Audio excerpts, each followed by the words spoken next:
He's called Sky High Eugenicist Dog Whistling. He's called Talking Dog Movies Pro-Slavery Propaganda. Now, get ready for his hottest take yet. Was James Cameron's Avatar actually about Native Americans? Well, it's been almost 10 years since James Cameron's Avatar came out, and coincidentally, it's been about 10 years since anyone really cared enough to talk about James Cameron's Avatar. For a film as absurdly successful as it was, there's really not too much in the way of discussion or critical analysis of Avatar in the modern day. Hell, I can hardly even find a good meme of it nowadays. It's a movie that really divided a lot of people, a lot of love, a lot of hate, and a lot of resounding indifference. That's what I was. Yet I do think, for all of the entirely valid dunks on the forgettable story and reductive view of social injustice, there's a bit of a missed opportunity in not digging into it a little deeper. Avatar may seem like a very inoffensive story, and certainly that aspect played a big role in its broad appeal, but it's also reflective of very specific tropes and influences that I reckon are worth a second look.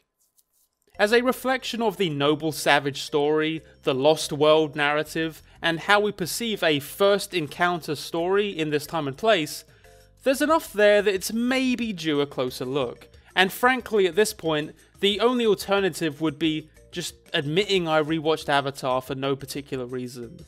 Which... So I'm thinking today we're going to look at Avatar, we're going to look at what influenced Avatar, we're going to look at media covering similar subjects to Avatar, we're going to remember Sam Worthington's face, and then we'll finally figure out if there's still something interesting to say about it. Before we move on, hey, Skillshare's sponsoring this video. Apparently they weren't sick of me last time, so this is a quick opportunity to take a minute to plug them and their resources, which actually relates pretty nicely to a video like this one. Skillshare is an online learning tool for creators, boasting a vast array of classes on a huge diversity of subjects. Whether you're a creator like me, always on the lookout for new ways to make things or new things to talk about, or just a layman wanting to peek into various subjects, it's a service a lot of people get a lot out of, and for good reason. With an annual subscription for less than $10 a month and a premium membership plan that offers unlimited access to the service, it's a pretty cheap way to satiate your curiosity to learn more about subjects like art, design, and more. Relating to this particular video, Tatiana Ambrose has a neat series of classes I've been peeking at which involve ways you can use historical research to fuel your creative writing, if more traditional creative exercises haven't been working out for you.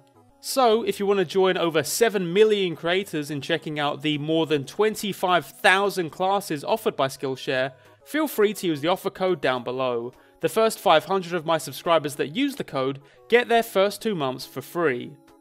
And now for the main event.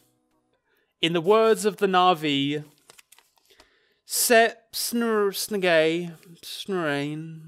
Listen, here's a story about a little gal that lives in the blue world. Valerian and the City of 1,000 Planets is not a movie people bring up too much nowadays, especially not in a sentence like, you know what's really cool and memorable about Valerian and the City of 1,000 Planets? With that said, you know what's really cool and memorable about Valerian and the City of 1,000 Planets? The opening scene. Set to Space Oddity, it fills in the backstory of the titular City of 1,000 Planets. The scene begins with some grainy footage of the 1975 Apollo-Soyuz project, a historic joint operation between the US and USSR, which saw 2 ships, each owned by their respective nation states, docking with each other. Beyond the scientific gains for both entities, it's easy to see the symbolic power of a moment like this. 2 warring powers joining together for mutual good. And just so, the film shows the moment the representatives from each state met and greeted each other. It's this moment of warm greeting which the opening chooses to focus on. The movie branches off from this, showing new nations docking in every few decades, where despite some occasional cultural missteps, we get this very utopian image of all of these different states with all of their different backgrounds, coming together to be something far more than the sum of their parts. Then, aliens show up. Nobody's quite sure how it's gonna go, But it turns out they're here for the same thing the humans are, to cooperate. As more and more aliens dock with the ship, it becomes this sprawling planetoid of dozens of different races and creeds, all just wanting to work together and get along. By necessity due to its growing size, the station parts with the Earth's orbit and hurtles out into deep space. As Rutger Hauer puts it, it will journey into the unknown, a symbol of our values of peace and unity. Humanity's real history in dealing with the sudden meeting of disparate cultures has rarely gone smoothly, to say the least. The scene is an almost tragic juxtaposition to humanity's long history with the meeting of unfamiliar disparate cultures, of genocide, colonization, and abject brutality, often called by time, but a pattern nonetheless of othering and exploitation. I bring up this example not just because it's a cool scene, but frankly one of the few times in film we see such uniformly positive first encounters with alien life depicted in fiction. Where Valerian here proposes a future which rejects our own histories, fearing and othering the outsider, much of the time these fictions will be reflective of it. Reflective either of the material realities of how we've handled culture clashes like this in the past, or just of our general anxieties about doing so. This is my bi-monthly Lindsay Ellis plug, because she did a great video discussing the ways that in alien contact stories, the alien is rarely just an alien. In her example, she looked at how both Independence Day and War of the Worlds use alien as a parallel for terrorists in a pre- and post-9/11 world, and how that affects the writer and director's depictions of them. And don't worry kids, we are getting to the sick Avatar play-by-play. But that's what I want you to keep in mind that's hopefully going to make this analysis a bit more interesting. Today, we're not just going to think about what the writers were using this first contact narrative to represent, because in the case of Avatar, it's Native Americans. Instead, try to think more about how they created this representation and what it means that they chose to represent it in this way. That might sound a little vague, but maybe it will become more clear as I bring you up to speed on what Avatar's all about. Oh wait, who am I kidding? It was like the most popular film ever made when it came out. It wasn't even that long ago. You probably already remember everything that happens. Here's a story about a little gal that lives in the blue world. Jake Sully is a disabled war veteran in a bit of a depressive period. Unsurprising because the world he lives in is basically a rough amalgamation of every downer dystopia you've ever seen in a work of fiction. It's all grey, and there's people everywhere, and everyone inexplicably wears China masks as fashion accessories. Things take a turn when Jake gets called in by some shady government officials who inform Sully that his twin brother has tragically passed away. They offer him good money to take his brother's place in the secret experiments he was taking part in, since they have the same genes and all that. And I don't mean Levi's. Taking the job involves a trip over to the recently discovered alien planet of Pandora, which Jake does end up going for, mostly out of obligation to his brother. Here's a cool shot revealing Pandora to the audience. As we approach home base, it becomes quickly apparent what exactly is going on here. In juxtaposing shots of the expansive, untamed wilderness of the planet with dig sites and behemoth mining machines, and finally smoke-billowing towers just off from the landing site, it looks like Pandora's being ravaged for resources. As Jake's fellow officers begin to poke fun at him for being disabled, he informs us that these are no longer the diligent Marines fighting for freedom they once were, but now nothing more than hired guns looking for a fat paycheck.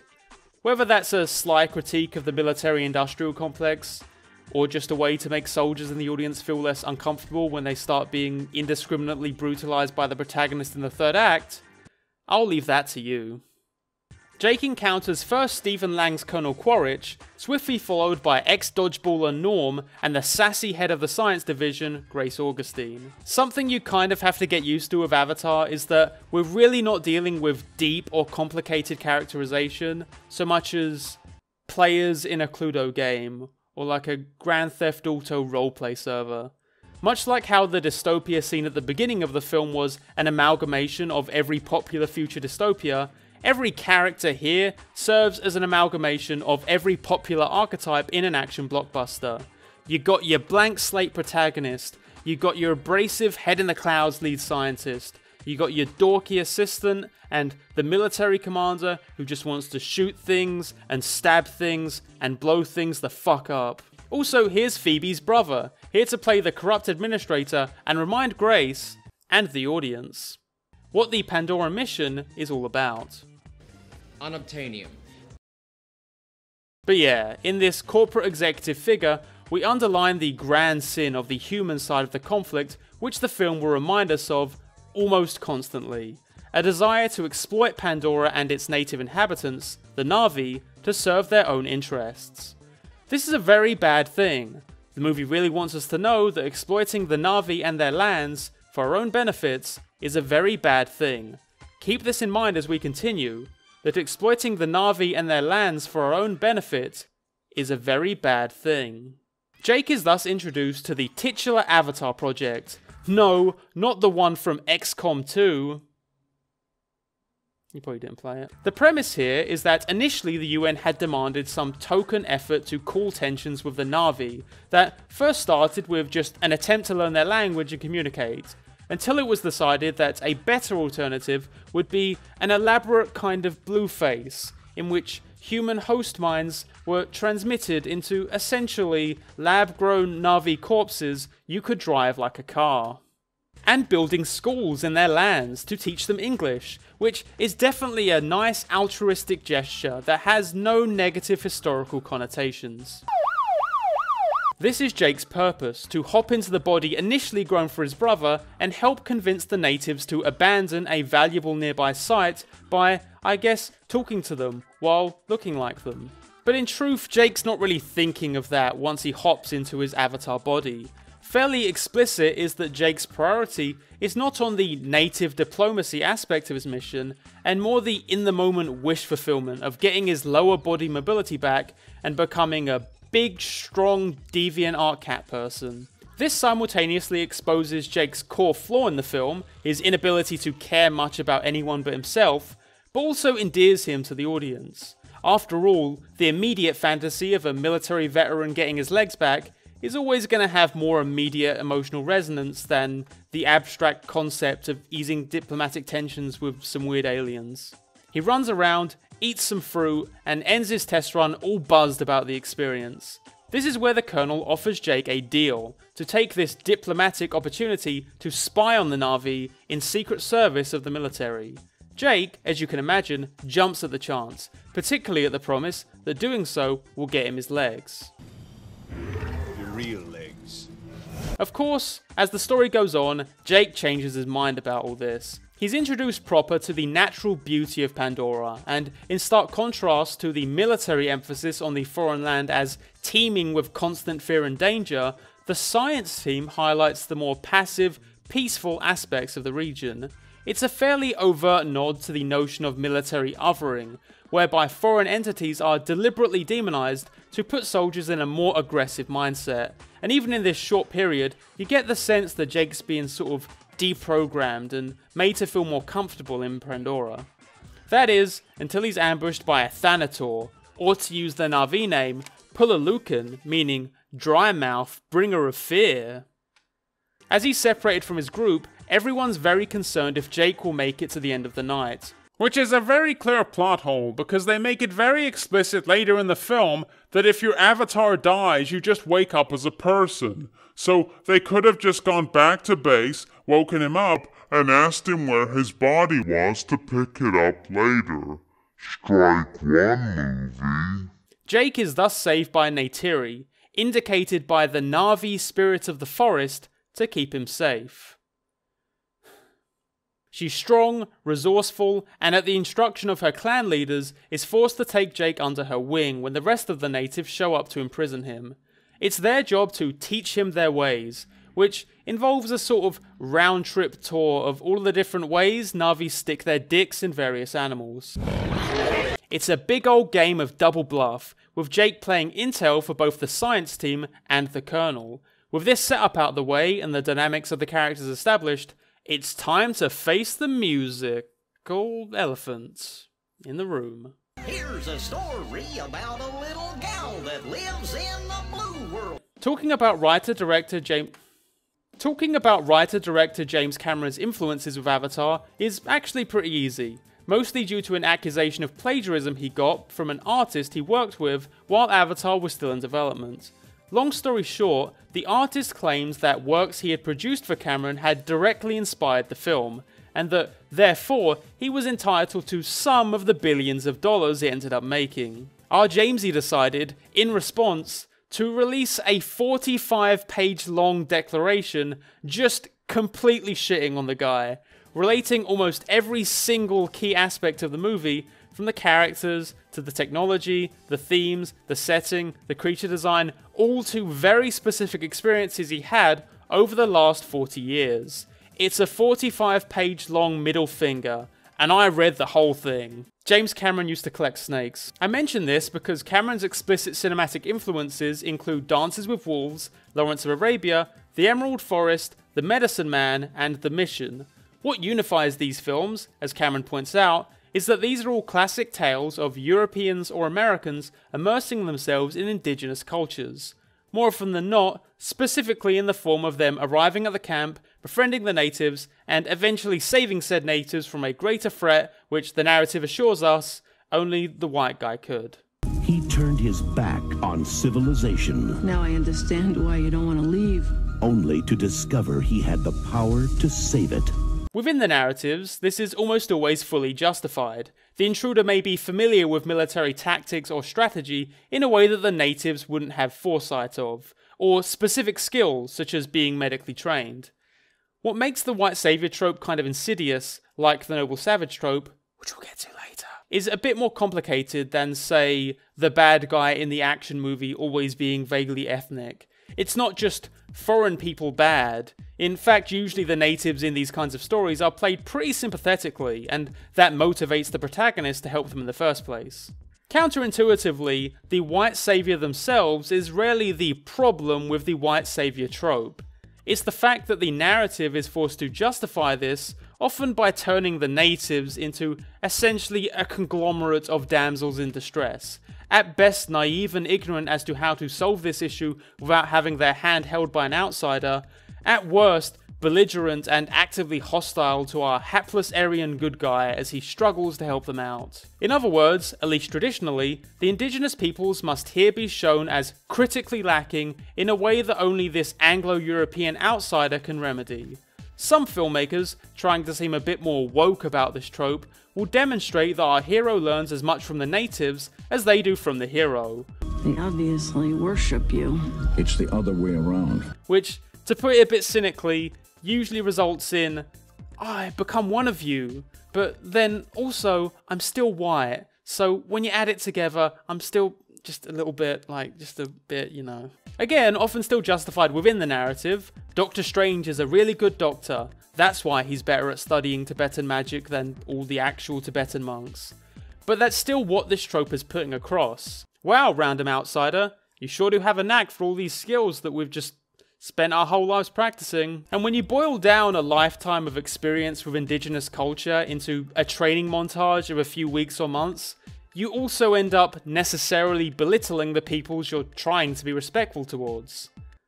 With that said, the next 30 minutes of Avatar is Jake Sully learning to be a Na'vi and eventually being fully accepted as a member of the tribe. The thing worth acknowledging about the white savior trope is it's often rooted in older texts, and even then it's often criticised within the text. While there is a lot of racism dug in these stories, it's worth recognising while critiquing them that the writers likely weren't even aware of what they were doing when it comes to this stuff.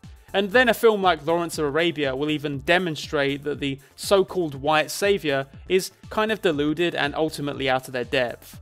Avatar, which came out just under 10 years ago, is entirely uncritical with how it handles Jake Sully as a white saviour. You cannot lead the people. You must lead them.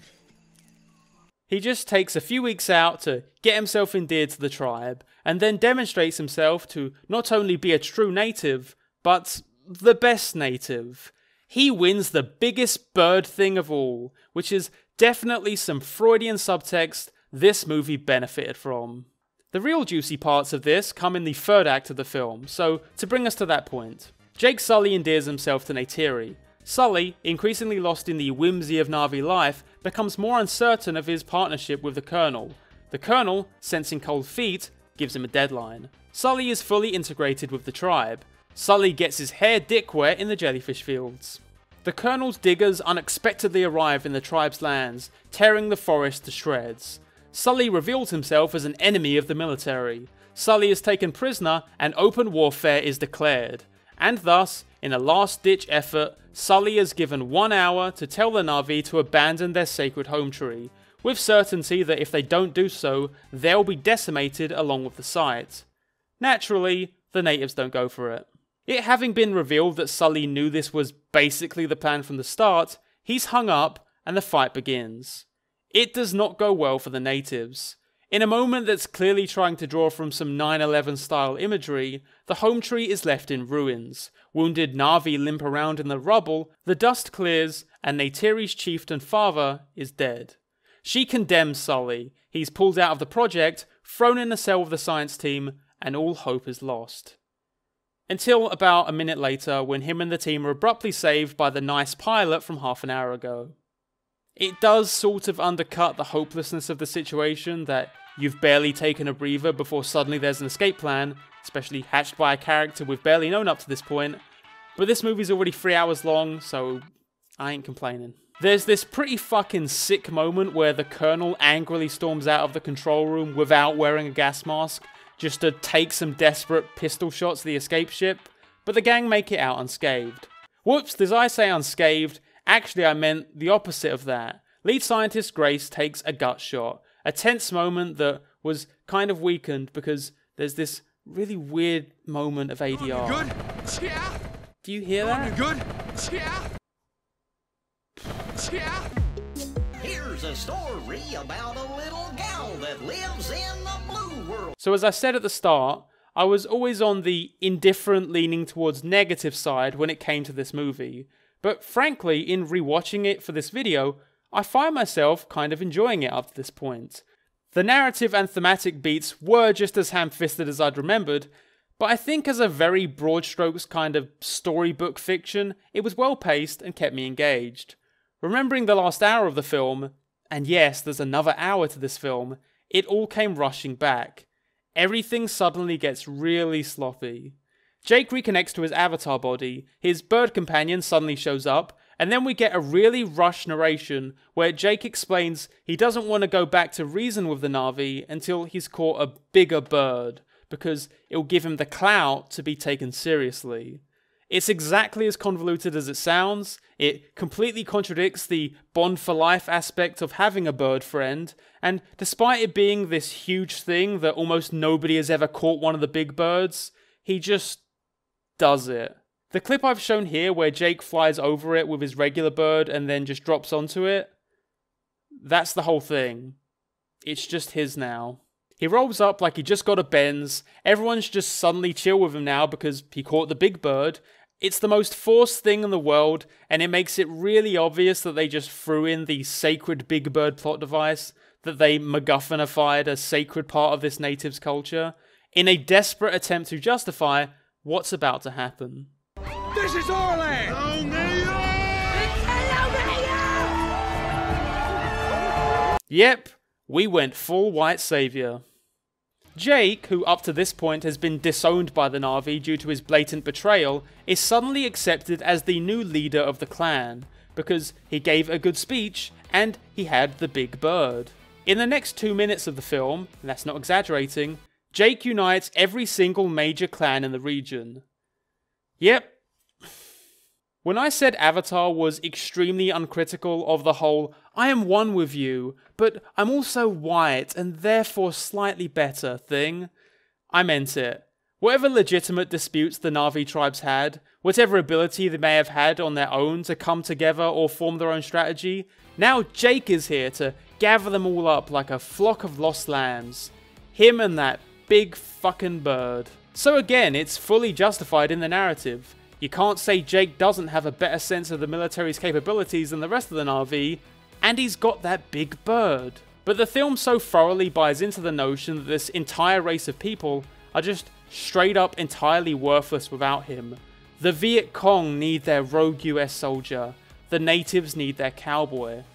Jake exploiting the sacred traditions of the native people to make them subservient to him allows him to turn a moderately complex cultural exchange into a big old game of follow the leader, where the ham-fisted allusions to the plight of the Native Americans, to African colonization, to the Vietnam War are all certainly a bit crass up to this point.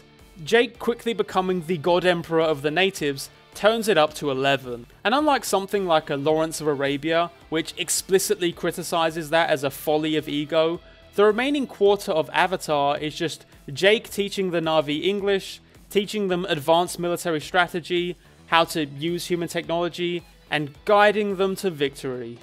What was basically an anti-colonial conservation story with elements of wish fulfillment basically becomes 100% wish fulfillment. This on its own may just be a somewhat unearned victory for the protagonist that distracts from a fairly predictable finale. But instead, it goes as far as to undercut any anti-colonial narrative the film has established up to that point. Because while, yes, they do fight an oppressive force at the end of the film, there's a pretty clear label we can put on a story about an outsider coming into a tribe, exploiting their ways and traditions to become their leader, teaching them a new language and way of life. That's called colonization. Here's a story about a little gal that lives in the blue world. In political theory, who controls the sum, power, or influence over an entity is key, and there are two key forms of power often brought up. Broadly, we have hard power and soft power. In Avatar, hard power is what we see with the military on Pandora. They attempt to use coercion in the form of direct threats and occasional shows of force to gain influence over the Na'vi and get them to do what they want. Jake Sully represents soft power, or I guess more specifically a form of smart power which utilizes both. After all, it's only with the looming threat of military annihilation that Sully manages to take control of the Na'vi.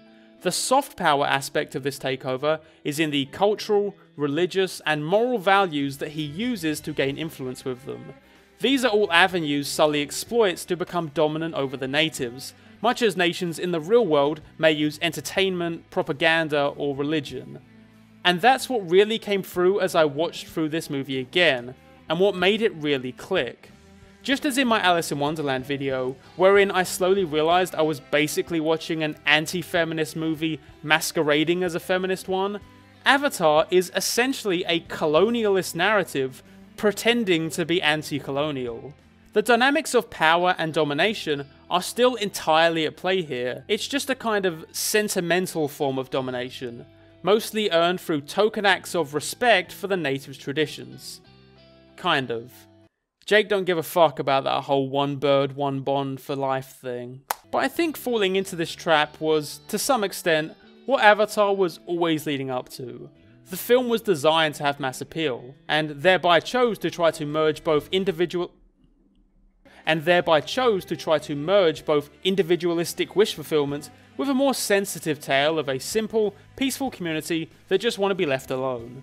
It's harder to find the badass heroism of just leaving a race be, but it's easy to see how badass it is to become the emperor of an entire alien race. It's the kind of mindset that those old Lost World novels Cameron grew up with, novels which directly inspired the film, wouldn't be thought of that critically. Yes, we live in a world of hierarchies, and therefore the solution to oppression is having the most sympathetic outsider dominate us. Not just not to be dominated. We need a Jake Sully to win us the day and lead us into a new era. Now, I don't doubt James Cameron is a genuine conservationist who really does want us to just respect indigenous cultures and our natural wildlife for its own sake. I'm not going to push any narrative that Cameron specifically wants to be the big hero of the environment. But as for this film, what we end up with is a movie which is not particularly interested in being conservationist or anti-colonial for its own sake. Jake's story begins as wish fulfillment, the colourful Pandora juxtaposed against his tedious grey life on Earth, his avatar body juxtaposed to his own. we are led to believe that this is a selfish, misguided fantasy on his part, which he'll soon be woken up from. But he isn't woken up. The entire last third of Avatar is, essentially, what I would imagine as the dream sequence musings of a US Marine wanting to help, but ultimately being out of his depth. Right down to an inability to imagine victory in any context other than being the new occupant in the highest seat of power. A rightful place on the throne, ordained by God themselves. And that isn't hyperbole. The nature god Awa literally blesses Jake in the final battle and helps them win the fight. Jake Sully colonizes God, and so the Na'vi fight off the military, Jake and Neytiri face off against the Colonel, and as the humans are sent away, we finish the film with Sully going to the Spirit Tree so that he can actually transition his race, fully abandon his corrupted human body, and become one of the pure, noble Na'vi. Credits. The noble savage trope is on display in Avatar about as clearly as the white savior, and admittedly there are ideas that tend to feed into each other. Generally what the noble savage represents is a kind of exotic but primitive race or tribe, a callback to a simpler time when we were uncorrupted by modernity. It's not natives as natives, it's natives as a fetishy contrast to our own sordid world. But today I made a kill. And we ate it. At least I know where that meal came from. This feeds into the white savior, because it feeds into a narrative desire for escape, which is fundamental to wish fulfillment, fully on display in Avatar. If you remember back to when I referenced Valerian, I was talking about unique ways narratives will handle the first contact between humans and aliens. Avatar goes with the noble savage underdogs for its aliens, because this maximizes how sentimentally attached a broad audience can be with the story. The aliens in Valerian just being another similarly advanced race worked for that story, because it was not a story about domination. The lack of an immediate dominant hierarchy immediately reinforced that this was a story about cooperation. If the aliens in Avatar were another advanced race, Jake turning against the military would just be him picking a side in a war. Kind of complicated, and you risk more of the audience being turned off feeling like they lean more one way or the other. By making them noble savages, a fundamentally humble, peace-loving, nature-respecting race of simple scavengers against the cynical, corrupt, and bloodthirsty humans, that makes it so our hero gets his true escape. He gets to feel the most like the big hero saving the day. It's for the same reason that nature in Pandora is depicted as beautiful and awe-inspiring, and why the Na'vi are designed by committee to be sexy cat people. Because conservation and an opposition to colonization is not the real focus of this story. Those are aesthetics to accentuate the real focus, wish fulfillment. And in demonstrating that, by very clearly showing Jake Sully conquering the Na'vi by the end of the story, they expose that that's where the narrative's focus really was all along.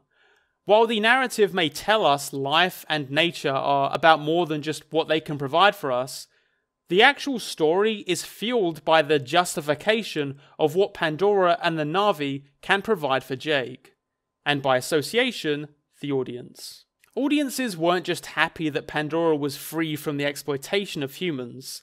They wanted to go there. They wanted to go look at those cool mountains, go run around in those cool forests, pet those cute animals, and fuck those sexy cat people.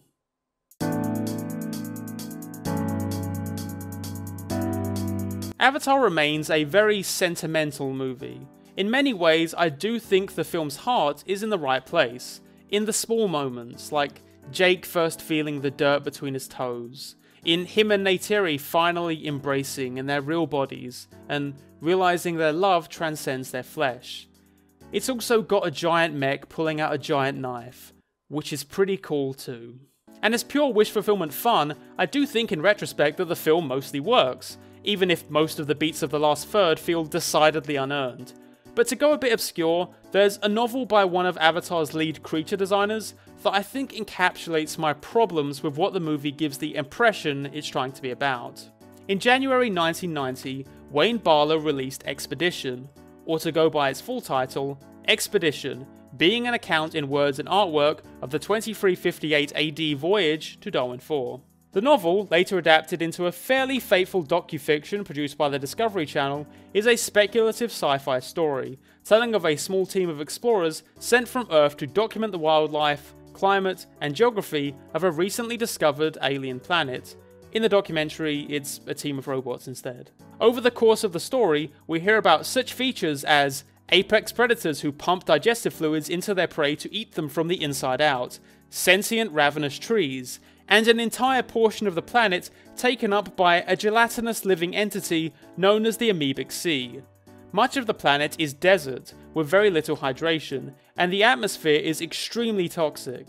It's some pretty out there stuff, and in cataloguing it, there's a very strong theme of conservation throughout. Barlow gives us the same kind of pessimistic vision of Earth we get from Avatar. In fact, even worse. Quite literally, in this story, humans are so hopeless and have messed up the planet so badly that an alien race known as the Ema show up to, take the reins and clean things up for everyone. Meanwhile, pockets of humanity are sent off to learn more about the universe, and thus they reach Darwin 4. What's crucial here is that, though the novel does introduce the idea of humans corrupting their own world and in desperate need of a replacement, Darwin 4 is not set up as an escape. There's much about the land ripe for digging up resources, but the Ema make it very clear no intervention should take place, and even after some of the explorers are tragically killed, the priority is solely on making sure the incident is covered up so as to affect the Darwin 4 ecosystem as little as possible. And while that ecosystem is teeming with life, it's certainly not presented as some romantic escape from Earth in the first place. Again, blob sea that eats people, and when sentient life is found on the planet, it's floating orb people that look like that. A far cry from the easy-to-look-at cat people of Pandora. Because what lives on Darwin 4 isn't designed to be pleasant for us to look at. It's just natural life developed from its ecosystem, and the novel makes clear that this should be preserved for its own sake. Because that's what conservation and an opposition to colonization is. Not to value or devalue something based on personal sentiments, on what would be the most wish-fulfilling to come rescue, but on the ethical standard that life deserves to continue regardless of whether it personally serves us. Pandora shouldn't be protected because it's beautiful. The Na'vi shouldn't be protected because they're noble, alluring tribespeople. Not everything is a resource to be cultivated and consumed. And I'm certainly not saying Avatar should have been about preserving a planet of sentient man-eating trees. But I think if you're going to try to satisfy everyone by telling a story that's simultaneously about respecting an indigenous culture and ecosystem, but also becoming the god king of a race of aliens, it's maybe the kind of story that needs a bit more thoughtful consideration. To consider if you're really telling a story about fighting exploitation, or just one about a nicer form of it. And also, papyrus font? But you know, at least there wasn't like a Pandora theme park where it's just Pandora as a tourist attraction for humans to come visit. That'd be way too on the nose considering the criticisms I just made. Hey folks, I hope you enjoyed that one. I really struggled putting this one into words for quite a while, but I really hope it came out at least a bit coherently. As always, if you liked the video, I'd greatly appreciate $1 or $2 over on Patreon, or Coffee for one-time donations. Backing the Patreon will get you on the credits you see scrolling past here right now, and the upper tier gets your name at the start, the end, and read out like this. Special thanks to Adam Hall, Astral Vagabond, Evie Rosk, Torin the Exile, and an extra special thanks to Kaurara and Pamphleteer. If you can't donate, just sharing this video over on Reddit, Twitter, or your local Discord server would also be greatly appreciated. Other than that, I look forward to seeing some discussion down below. You can @ me on Twitter to talk more about it, and I stream most days if you're up for that. So have a great weekend, love you all, and stay safe.